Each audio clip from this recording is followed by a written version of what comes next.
My question is, if you were investing a small sum today, which approach would you use? Well, I would use the approach that I think I'm using now of trying to search out businesses where I think they're selling at the lowest price relative to the discounted cash they would produce in the future. But if I were working with a small amount of money, the universe would be huge compared to the universe of possible ideas I work with now. You mentioned that 56 to 69 was the best period. Actually, my best period was before that. It was from right after I met Ben Graham in early 1951. But from the end of 1950 through the next 10 years, actually returns averaged about 50% a year. And I think they were 37 points better than the Dow per year, something like that. But I was working with a tiny, tiny, tiny amount of money. And so I would pour through volumes of businesses, and I would find one or two that I could put $10,000 into or $15,000 into that were just ridiculous. They were ridiculously cheap. And obviously, as the money increased, the universe of possible ideas started shrinking dramatically. The times were also better for doing it at that time. But I think if you're working with a small amount of money, with exactly the same background that Charlie and I have, and same ideas, same whatever ability we have, I think you can make very significant sums. But as soon as you start getting the money up into the millions, many millions, the curve on expectable results falls off just dramatically. But that's the nature of it.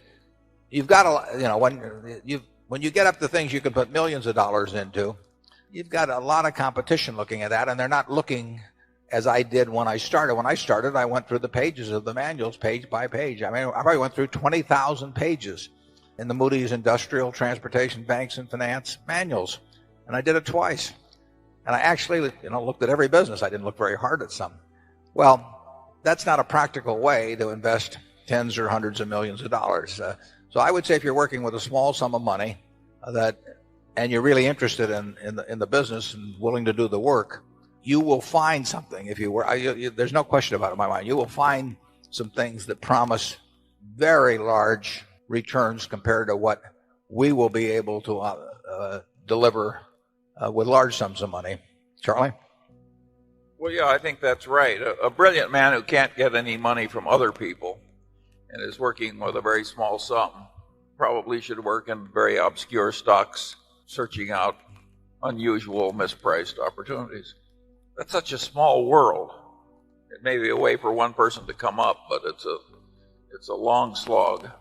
Yeah, most smart people, unfortunately, in Wall Street figure that they can make a lot more money, a lot easier, just by one way or another, getting an override on other people's money or delivering services in some way that people. And the monetization of hope and greed, is a way to make a huge amount of money.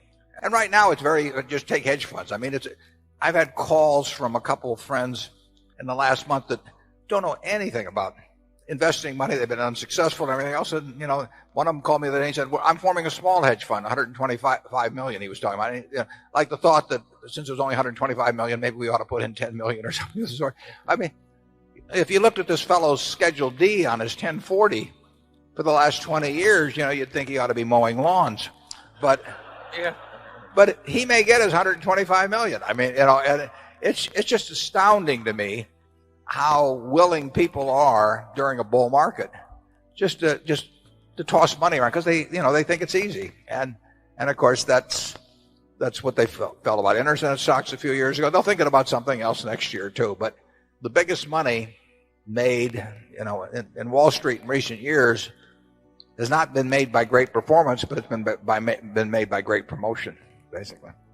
Charlie, do you have anything? Well, I would state it even more strongly. I think the current scene is obscene. I think there's too much mania. There's too much chasing after easy money. There's too much misleading sales material about investments. There's too much on the television emphasizing speculation in stocks.